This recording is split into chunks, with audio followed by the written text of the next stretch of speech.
So last year, I came very close to pulling the trigger on a watch from Marathon. The watch is the Adanac GPD, the General Purpose Digital, and I only hesitated for a couple of reasons. One is the size, the second is kind of the looks too, but I'm a big fan of Marathon watches, especially being Canadian. And the other day, they sent me an email that these were 40% off.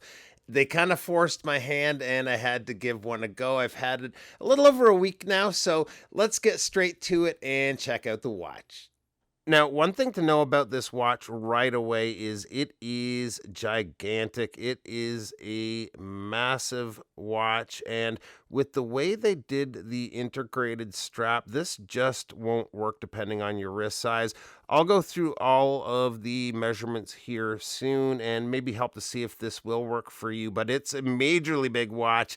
I wore this last weekend at the cottage, and the plan was to take it on a couple of little adventures, maybe get the drone up to see the fall colors. But the reality of the weekend was, first of all, the fall colors aren't in, at least not very much yet. And secondly, it was more of a work weekend getting the cottage ready for the winter. Hopefully, I can get up one more time to get some shots of those fall colors for you guys in a future video. But as far as functions go on this watch, this has a lot of the bases covered I like to see in a digital watch, but let's start with the home screen. If you struggle to read smaller digital displays, this might help, especially the size of the time display. Even the day up above the time and the date below is fairly large.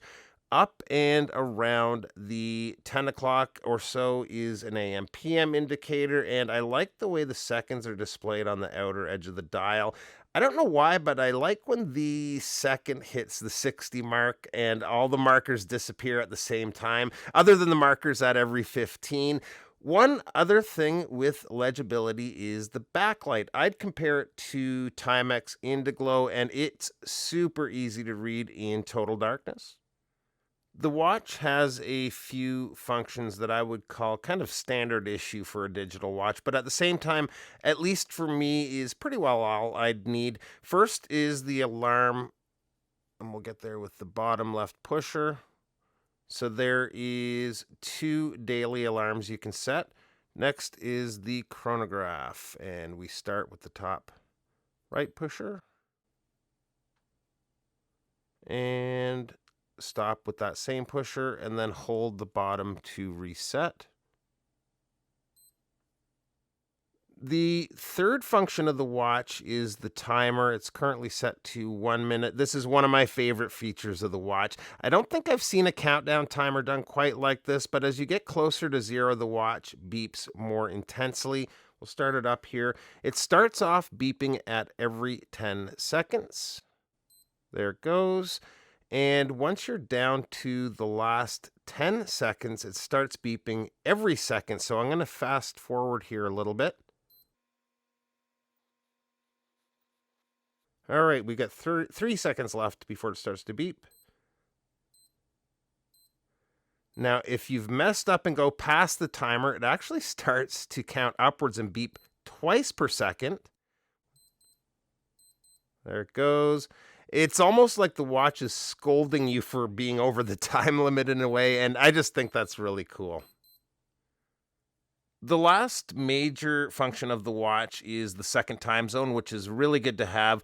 The big thing missing I usually like to have, but isn't a deal breaker, is solar, although they do say on the Marathon site this does have a 10-year battery life. The crystal material is not listed on the site, but I assume it's a mineral crystal. It's sunken below the bezel, so it's at least somewhat protected from direct impact, which is important with a thicker watch like this. I've already hit it a couple of times, but the case and bezel have absorbed those shocks. The case is IP coded, and down at the bottom right is written Adanac by Marathon. If you're familiar with the Marathon / Gillette Adanac watches, you'll know where the name came from.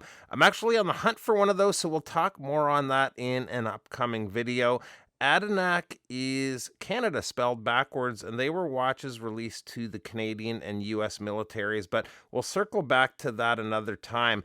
Adanac GPD is also engraved on the upper portion of the case, but it's very discreet and not really noticeable unless you're really looking for it. The case back reads watch, wrist, general purpose digital, then the NATO stock number, the water resistance, the reference number, and the company website. The strap is a good quality strap. I would compare it to about the quality of a typical G-Shock strap, probably just a little bit softer than a typical G-Shock strap. It's got a textured indentation there. It's such a tooly watch. I'm surprised they gave it any kind of feature that is just for looks, but it does look good, and the black hardware seems solid too. Size on this watch comes in at a width of 48.7 millimeters. From where the strap meets the case here to over here is approximately the same, give or take. The thickness is 15.4 millimeters. So yeah, this is a monster of a watch. What makes this wear even larger, though, especially depending on your wrist size, is the way the strap is made. And without bending it too much, the effective lug to lug is right around 70 millimeters.